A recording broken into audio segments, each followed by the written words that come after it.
Amados irmãos em Cristo, que a paz do Senhor Jesus continue reinando no seu e no meu coração.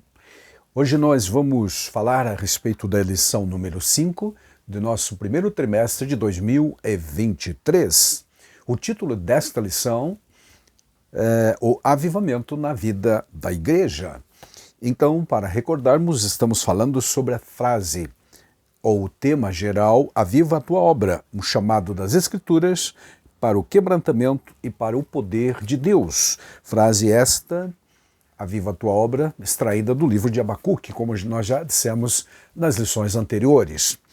Para a nossa meditação hoje, ou nesta semana, temos a base bíblica de Atos capítulo 2. Nem podia ser diferente, afinal de contas, é neste capítulo 2 de Atos que nós temos o que chamamos de inauguração da Igreja de Jesus Cristo com a descida do Espírito Santo.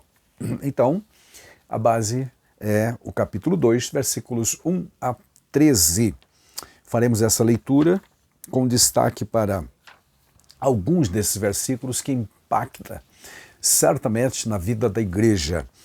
E quando falamos de avivamento na igreja de Jesus, em termos pentecostais, nós sempre começaremos por falar sobre o batismo no Espírito Santo e o consequente uso dos dons espirituais ou a manifestação dos dons espirituais, a atualidade desses dons na prática da igreja, na vida da igreja como um todo, em toda a história. Evidente que uma lição como esta, o espaço não permite para historiar com mais profundidade, mas está provado, sim, em todos os tempos da história, que a igreja nunca deixou de ser pentecostal. A igreja verdadeira, aquela que se pauta pelos ensinos da palavra de Deus, com especialidade o livro de Atos e as epístolas. Portanto, amados, esse é o nosso convite para que hoje façamos esta meditação rápida como um subsídio também para aqueles que irão dar esta aula ou participar dela presencialmente no próximo domingo, falando sobre o avivamento na Igreja de Jesus. O nosso texto áureo desta lição traz o versículo 4 como destaque e diz o seguinte: E todos foram cheios do Espírito Santo e começaram a falar em outras línguas, conforme o Espírito Santo lhes concedia que falassem. Aleluia! Ao longo dos anos, realmente, a igreja tem experimentado avivamentos a começar ou a expressar-se inicialmente pelo batismo no Espírito Santo, que é a porta de entrada para todo tipo de manifestação espiritual genuína e verdadeira, bem como dissemos, a atualidade das manifestações dos dons espirituais. Sabemos que neste nosso tempo, e desde há algum tempo, aliás, tem havido muitos embates sobre a questão dos dons espirituais, quais deles estariam em evidência ou não, se a igreja teria necessidade deles ou não. E existem até alguns pentecostais mesmo que não, na essência, nem mais buscam os tais dons, ou há outros que entendem que não precisa buscar, que é automático, que quando se Deus quiser ele opera, ele faz, e assim, enfim, há polêmicas, evidentemente, em todo esse estudo, todo este âmbito da atualidade dos dons ou manifestações do Espírito Santo, sem falar daqueles tradicionais, os cessacionistas, que acreditam realmente que os dons ficaram restritos à primeira igreja primitiva, ou seja, ao primeiro século, basicamente com a morte dos primeiros apóstolos, quem sabe os chamados pais da igreja, e nada mais, e nunca mais se tem necessidade ou se deve buscar os dons espirituais. Porém, os pentecostais, aqueles que realmente primam pelo ensino, pela revelação das Escrituras Sagradas e levam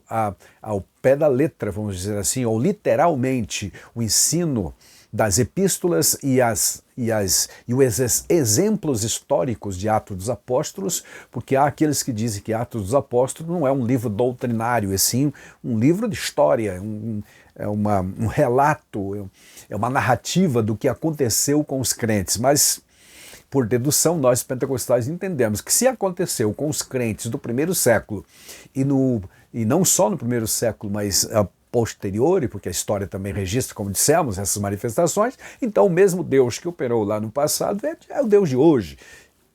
Por consequência, ele vai operar da mesma maneira hoje.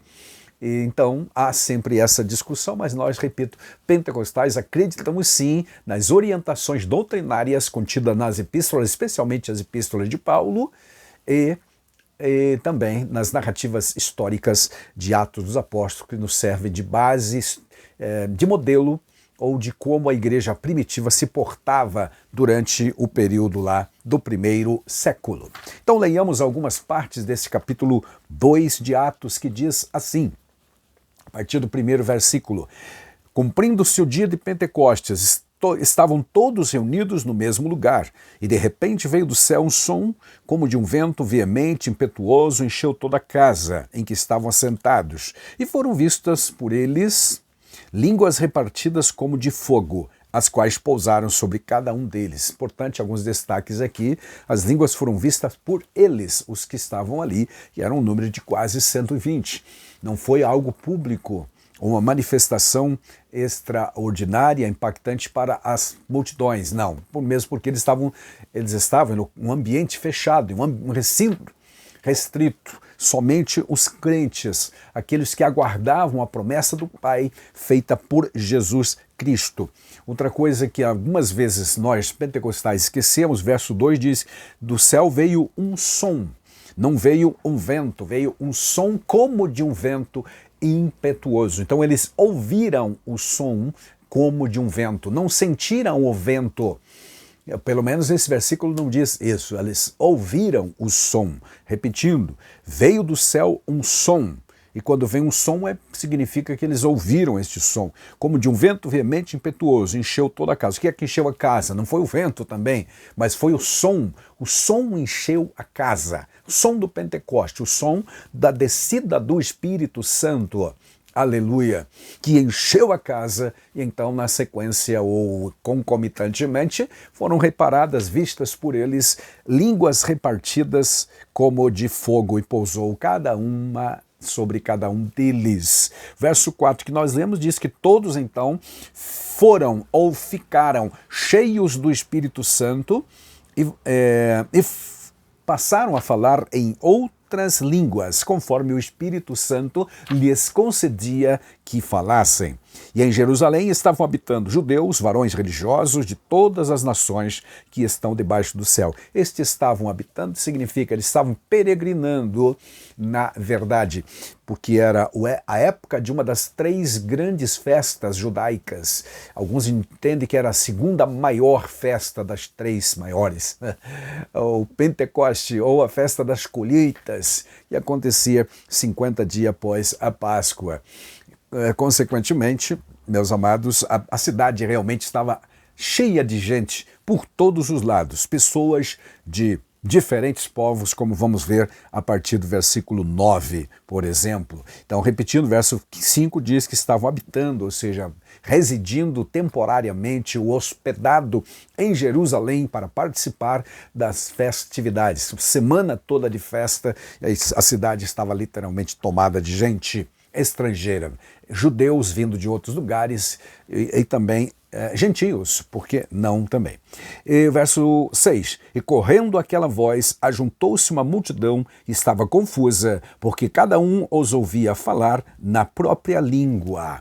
Que voz que correu? Não foi a voz de expressões ininteligíveis, mas foram vozes inteligíveis.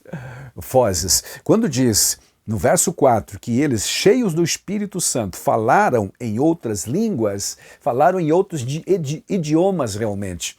Não era uma língua estranha que necessitava de uma interpretação. Falaram em outros idiomas e correndo aquela voz, ou seja, o som da voz daquela multidão, 120 pessoas, pelo menos, quase 120, que estavam reunidas ali naquele dia, naquele cenáculo, naquele lugar para a oração, cheios do Espírito Santo e falando das grandezas de Deus. todos, verso 7 diz, e todos pasmavam e se maravilhavam. E qual era o motivo disso? Diziam uns aos outros, pois que não são eles galileus todos estes que estão falando?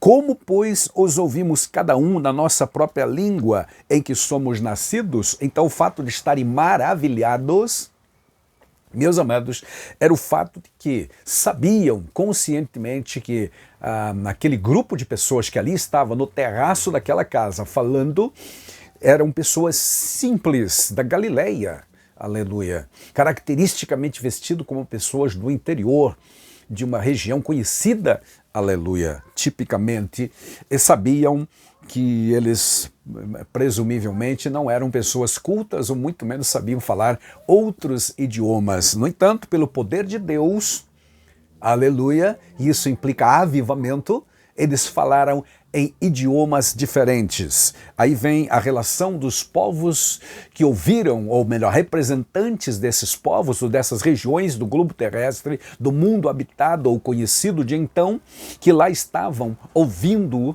aquele grupo de quase 120 falar nas diferentes línguas, ou seja, nos diferentes idiomas. Diz aqui, ó, verso 9, partos, medos, elamitas, os que habitam na Mesopotâmia, Judéia, Capadócia, Ponto, Ásia, Frígia, Panfilha, Egito, partes da Líbia, que também é na África, né? Junto a Cirene, forasteiros romanos, tanto judeus como prosélitos. Prosélitos eram judeus, melhor, gentios convertidos ao judaísmo, cretenses, ou seja, da ilha de Creta, lá no Mediterrâneo, árabes, todos os que os temos ouvido em nossas próprias línguas falar das grandezas de Deus. Aqui são relacionados ao menos 15 povos diferentes, portanto 15 dialetos ou idiomas diferentes, as quais eles estavam ouvindo e entendendo a mensagem. Agora, outra coisa muito interessante, diz o texto aqui que todos ouviam, verso 11, falar das grandezas de Deus. Aleluia! Eles não estavam pregando no sentido em que nós entendemos a pregação, não estavam censurando a pecaminosidade deles, embora Pedro vai fazer isso na sequência, quando ele toma a palavra pelos demais e fala, então, no idioma inteligível por todos os que lá estavam também. Mas aqui eles estavam falando das grandezas de Deus, ou seja, exaltando a Deus, glorificando a Deus em expressões que eles entenderam naqueles 15 tipos de idiomas. Então isto os maravilhou, como diz o versículo 7. Todos pasmaram e se maravilharam, dizendo o quê?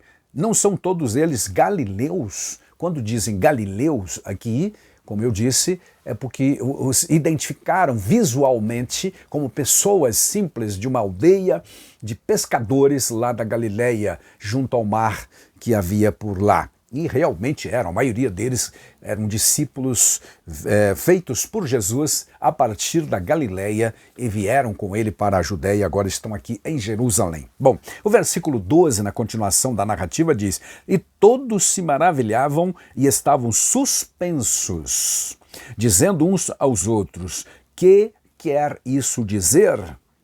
E outros, zombando, diziam, estão cheios de mosto. É claro que isto era uma zombaria, como diz o texto. Porque Pedro vai tomar a palavra e vai dizer, irmãos, varões, não tomem como atenção, como se estes irmãos, ou não entendam que estes irmãos que falaram, ou que se expressaram, estejam embriagados, sendo esta apenas a terceira hora, ou seja, 9 horas da manhã, eles não estão embriagados. Cheio de mosto aqui, cheio de vinho embriagante. Não, eles não estão embriagados com vinho, com a substância alcoólica alguma. Eles estão cheios do Espírito Santo, estão movidos pelo Espírito Santo. Aleluia. E, portanto, o Espírito, conforme diz o verso 4, concedeu que eles falassem em vários idiomas. Assim tem acontecido, inclusive, na trajetória da igreja. Em vários momentos da história, pessoas não crentes têm ouvido falar em outros idiomas para serem alcançados com a mensagem de Deus, com as grandezas de Deus, como diz aqui o texto. Aleluia. Louvado seja o nosso Deus. Então, eles não falaram simplesmente para impressionar, impactar ou mostrar a sua espiritualidade, como alguns presumivelmente gostariam, e a igreja de Corinto caiu nesta enrascada, né, de buscar os melhores dons, ou seja, ter aqueles dons mais salientes que os tornasse mais populares ou mais famosos. Não, absolutamente. Eles falavam das grandezas de Deus. E todo crente humilde que fala das grandezas de Deus, ele não está preocupado em aparecer, fazer palanque ou demonstrar que sabe alguma coisa. Ele apenas faz o que deve ser feito, faz o que o Espírito Santo, na verdade, dirige ele para fazer. Então vejo neste grupo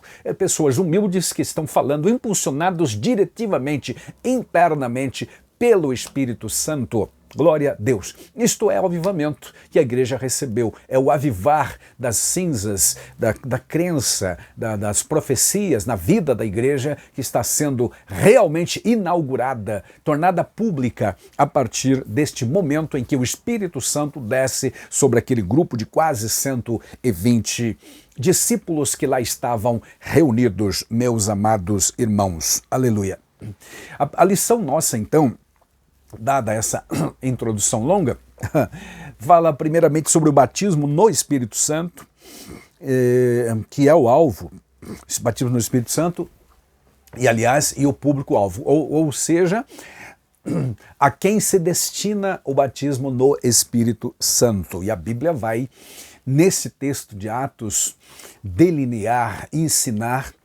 Pedro, na sua palavra, na sequência do capítulo 2 de Atos, diz a Bíblia que ele levantou-se cheio do Espírito Santo e então explicou, detalhou o que estava acontecendo efetivamente. Verso 14, Pedro, porém, pondo-se em pé, junto com os 11, não com a multidão dos 120, mas com os 11, como representantes legais dele, como obreiros, como líderes já do povo, levantou a voz e disse-lhes: varões judeus e todos os que habitais em Jerusalém, seja-vos isto notório e escutai as minhas palavras. Estes homens não estão embriagados como vós pensais, sendo esta a terceira hora do dia, ou seja, 9 horas da manhã, porque ao contar das horas do calendário judaico, era a partir do nascer do sol, que na média, ou arredondadamente, nasceria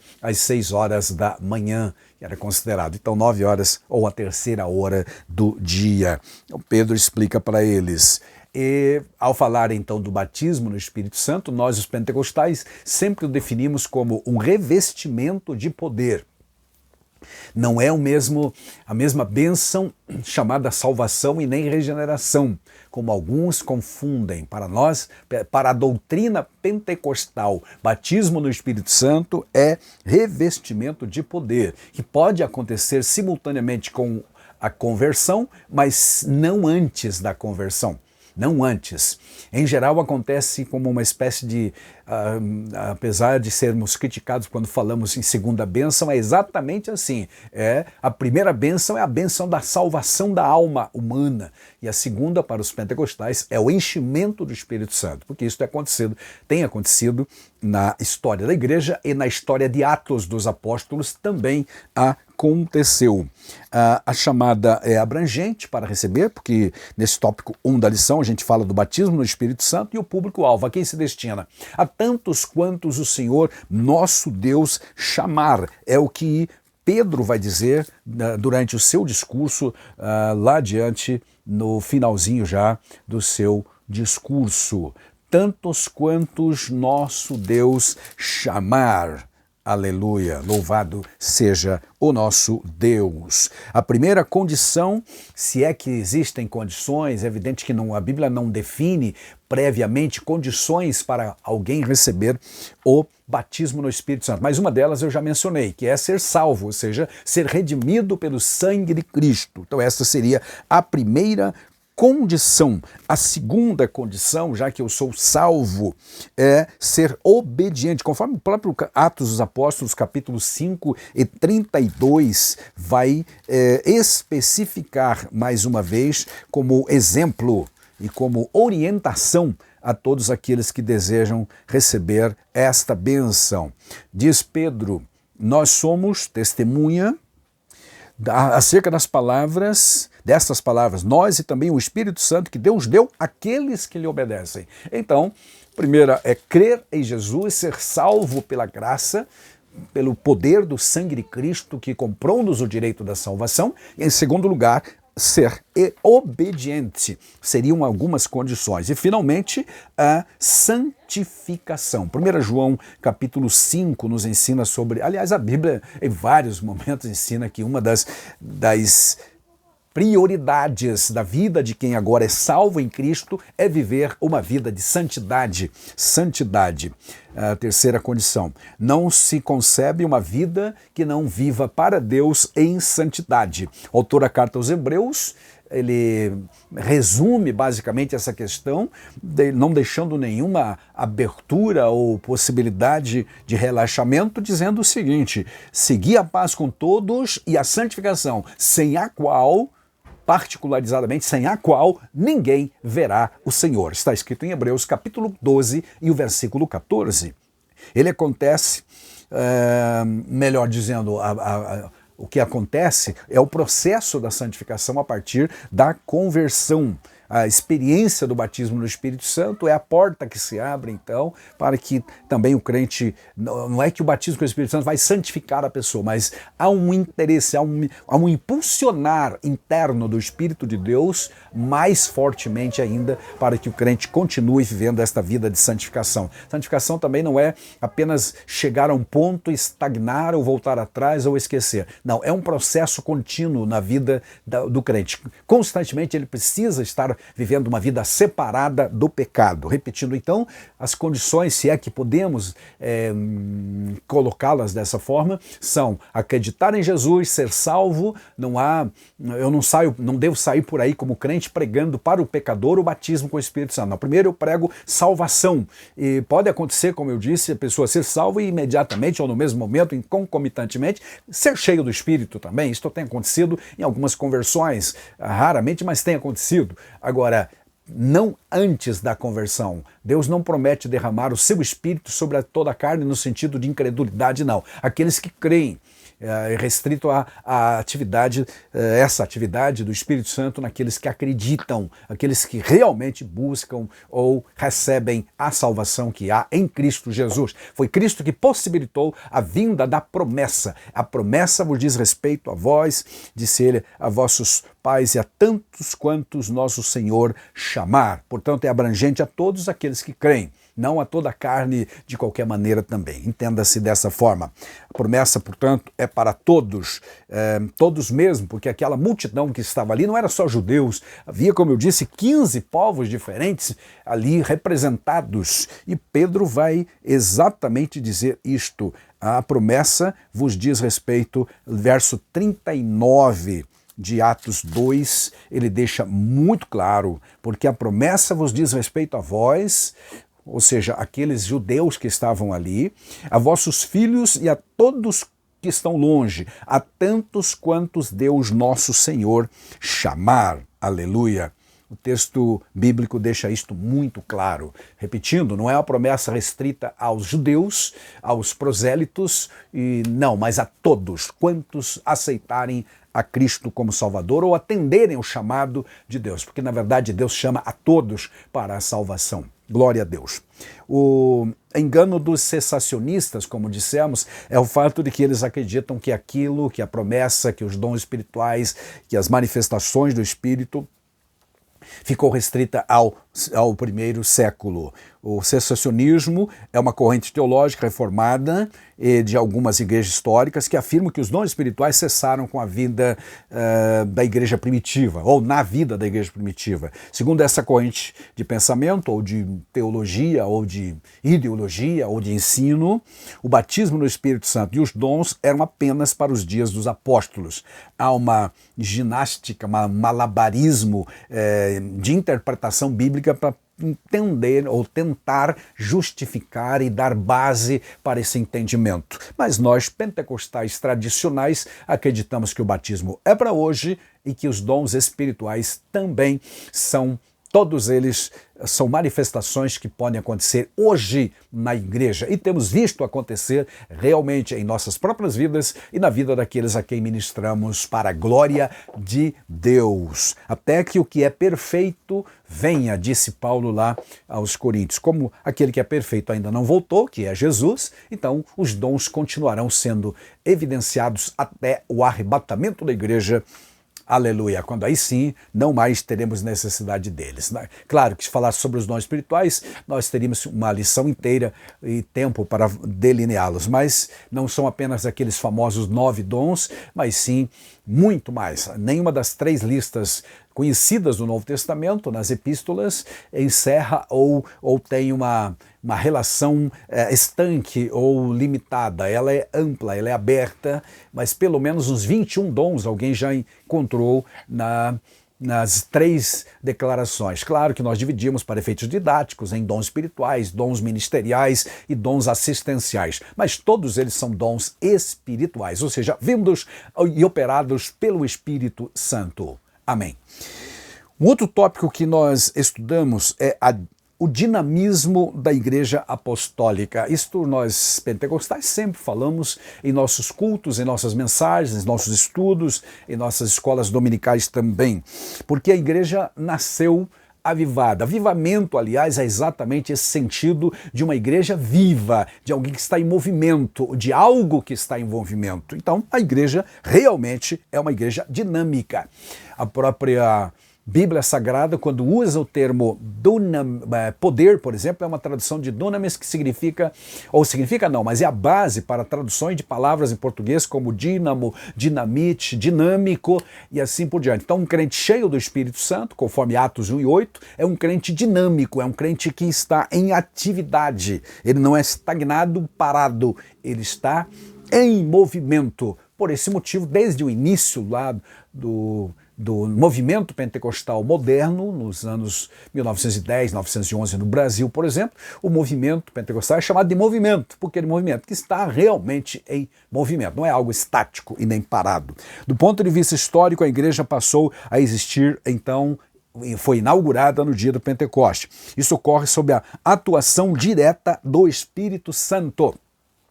E aqui tem um paralelismo que esta lição traz entre a inauguração do tabernáculo no deserto, lá em Êxodo capítulo 40, em que depois que todas as peças estavam literalmente encaixadas nos seus devidos lugares, e o tabernáculo erguido, o Espírito de Deus, a glória, melhor dizendo, de Deus, encheu o tabernáculo, de tal forma foi que os sacerdotes sequer podiam entrar no ambiente para as ministrações. Então, a igreja também, Cristo pagou o preço do pecado, trouxe a possibilidade do perdão, e então todos aqueles que estavam em Cristo agora estavam aptos ou preparados para serem cheios do Espírito Santo. Então, assim como no dia da inauguração do tabernáculo, a glória desceu e encheu o tabernáculo, também aconteceu isso no dia da inauguração do templo em Jerusalém, construído por Salomão, também no dia da inauguração da igreja, aqueles 120, quase 120 discípulos que lá estavam reunidos naquele cenáculo, numa casa em Jerusalém. É bom que diga cenáculo, não era igreja, não era o templo, era uma casa de uma pessoa rica. Então o cenáculo, uma parte de cima da igreja, um terraço, lugar onde se recebiam hóspedes, etc. Um amplo salão, era lá, ou foi lá, que os discípulos estavam reunidos, orando, já há 10 dias reunidos ali, e então o Espírito Santo desceu e encheu os discípulos. Atenção, o que encheu a casa não foi o Espírito Santo, o som que eles ouviram encheu a casa, mas literalmente quem foi cheio do Espírito Santo foram eles. Aliás, é bom lembrar que existem algumas frases, mesmo entre nós pentecostais, que às vezes soam estranho. Por exemplo, muito usado a expressão o Espírito encheu a casa. Não, o Espírito não enche casa, nem recintos físicos. Não, ele vem encher de pessoas crentes, aqueles que, como dissemos, creem e obedecem a Cristo Jesus. Mas aqui está, sim, a igreja nascendo avivada, dinamizada pelo Espírito Santo. Isso tem acontecido em todas as eras, em todos os tempos da história da igreja até hoje, e ainda não cessou. Glória a Deus por isto. A igreja, depois do dia do Pentecoste, ela manteve esta fluidez. O Espírito Santo a movia. Se você acompanhar as narrativas de Atos, verá os apóstolos, por exemplo, sendo literalmente direcionados pelo Espírito Santo. Paulo, por exemplo, foi em vários momentos guiados, aliás, em todos os momentos, mas de forma muito saliente, o Espírito falava através de alguém e dizia, vá por este rumo, não vá por aqui, ainda não, espere e etc. Não é hora, faça de... Enfim, a dinâmica, o avivar, a vivência da igreja era algo realmente dominado pelo Espírito Santo. Isso faz quem está cheio do Espírito Santo. Os sinais de poder de Atos dos Apóstolos, todas as manifestações, a conversão de muitas pessoas, o batismo no Espírito Santo, acontecido não só em Jerusalém, mas depois vai acontecer também em Samaria, lá em Cesareia, na casa de Cornélio, em Éfeso, também vai acontecer lá em Atos 18 e assim por diante, meus irmãos. E há sempre, meus queridos, uma coisa que se repetiu em todas as ocasiões, ou pelo menos 3 delas, o falar em língua estranha. Claro que o som como de um vento impetuoso não se repetiu nos demais eventos de batismo no Espírito Santo. Também as línguas repartidas como de fogo que fora vista por eles crentes que lá estavam, não se repetiu em Samaria, nem na Cesareia, capítulo 10, e nem em Éfeso. O que se repetiu em todos esses casos que eu mencionei foi o falar em línguas estranhas. Então, tradicionalmente, os pentecostais têm como sinal evidente, aleluia, que alguém foi batizado com o Espírito Santo, o fato de que ele foi cheio e falou em novas línguas. Novamente, versículo 4, para confirmarmos essa realidade. Todos foram cheios do Espírito Santo e começaram a falar em outras línguas. Isto aconteceu, repetindo, em Atos 2, em Atos 8, em Atos 10 e também Atos 18, lá em Éfeso. Por consequência, tomou-se como doutrina pentecostal o falar em línguas como evidência inicial, não é apenas única evidência e nem apenas uma vez, mas uma evidência inicial de que alguém foi batizado com o Espírito Santo. O falar em línguas estranhas, que é diferente, amados, do dom de línguas que Paulo vai doutrinar aos Coríntios, por exemplo, capítulo 12. Aqui é o sinal, língua como sinal. Não são línguas interpretáveis, mas apenas como sinal, como nós entendemos. É muito necessário recordar que o que no dia do Pentecostes aconteceu foi que eles falaram outros idiomas, sem necessitar de interpretação, inclusive porque era algo milagroso, inicial, todo-poderoso, único, e milagre é único mesmo, para que aquelas pessoas fossem alcançadas com o Evangelho, primeiramente falando das grandezas de Deus, mas depois Pedro falou no vernáculo, ou seja, na língua falada, conhecida, que era provavelmente o aramaico, as necessidades. Ele falou sim do pecado do povo que precisava aceitar Jesus. Lá no verso 38, por exemplo, ele vai dizer o seguinte, deste capítulo 2, no Atos dos Apóstolos, ele diz: e disse, arrependei-vos, cada um de vós seja batizado em nome de Jesus para perdão dos pecados. Aqui então Pedro não está apenas falando das grandezas de Deus, como inicialmente foi o que aconteceu para atrair a multidão até diante do cenáculo. Agora Pedro está pregando realmente o evangelho como ele deve ser. E não apenas pronunciando bênçãos, mas não, condenando eles, inclusive por ter entregue o Salvador Jesus Cristo, mas apontando a saída, que era o arrependimento e aceitar a Cristo como único e suficiente Salvador. Isso a igreja fez e faz quando está cheia do Espírito Santo. A lição termina falando sobre um ministério ungido para os dias atuais, a unção do Espírito Santo. Este termo tem sido utilizado e usado e até abusado e às vezes não tão mal direcionado e mal explicado também. Unção, na Bíblia, no Antigo Testamento, era quando alguém era investido de poder para uma função, para um período de um trabalho específico que iria realizar. Ao tratar no Novo Testamento de unção, estamos falando da capacitação dada pelo Espírito de Deus para propósitos principais. Glorificar a Deus é o primeiro deles, mas também testemunhar, conforme Atos 1:8, do poder de Deus, dar testemunho de Cristo Jesus e ainda viver e manifestar o fruto do Espírito que Paulo menciona em Gálatas 5:22. A unção de Deus é o que autentica realmente o Pentecoste, a igreja avivada. Um ministério ungido não se desenvolve apenas por intermédio dos instrumentos humanos, formais, acadêmicos ou não, tecnicistas ou profissionais. Absolutamente. Todos esses instrumentos são necessários, vez ou outra, fazem parte da vida da igreja, mas o que realmente importa é a unção do Espírito Santo. Podemos ter as melhores estruturas, melhores formações teológicas, acadêmicas, porém, se não houver realmente a unção de Deus, nada vai acontecer. Em Marcos 16:20 diz que eles então voltaram para casa, ou por onde foram, e o Espírito Santo confirmou, Jesus Cristo na pessoa do Espírito Santo, confirmou a palavra deles com sinais que se seguiram. Então, uma igreja avivada é uma igreja que está ungida pelo Espírito de Deus, na qual se manifestarão os sinais da presença de Deus em forma de poder, de maravilha, de cura divina, de batismo no Espírito Santo também, e assim todas as coisas mencionadas em Atos, todas as evidências manifestadas em Atos dos Apóstolos. E então, nós estaremos como crentes glorificando a Cristo. Glorificar a Cristo não é apenas dizer glória a Deus ou glória ao Senhor, ou etc. É uma vida.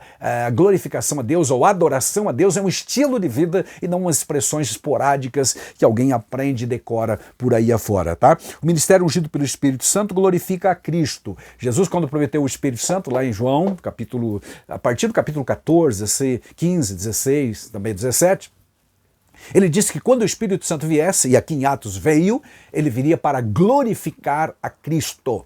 Aleluia. Não a outros santos ou outros deuses, não. Mas glorificar a Cristo, única e exclusivamente. João 16, 13 e 14, por exemplo. Assim, toda a mensagem do Evangelho e atividades sob a direção do Espírito Santo devem glorificar a Cristo, trazer glória para o nome de Cristo. Aleluia. Bom, amados, a Igreja Apostólica nasceu sob o avivamento do Pentecostes, sobre o soprar.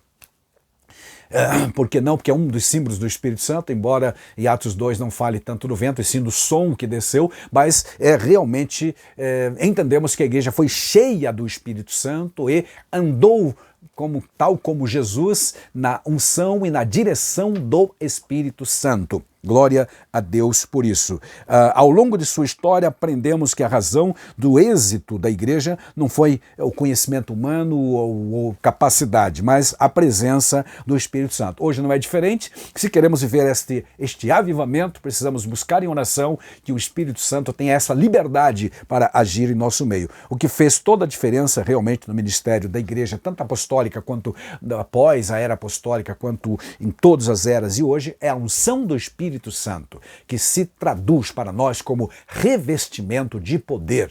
Que Deus nos guarde, abençoe, ajude e nos capacite cada dia, porque isto é a unção de que precisamos. Uma igreja avivada verdadeiramente. Glória a Deus. Como aprendemos numa lição passada, avivamento é uma ação de Deus, é uma intervenção divina na vida humana, na vida de quem crê, de quem se submete e obedece, como já dissemos, e busca viver uma vida de santidade, porque Deus abomina o pecado, qualquer que seja ela, em qualquer manifestação. Então vivamos esta realidade, meus amados, em nome de Cristo Jesus. Sejamos uma igreja avivada, porque aí seremos instrumentos de Deus para este último tempo difícil que a igreja atravessa na terra. Em nome de Jesus, o Senhor. Amém.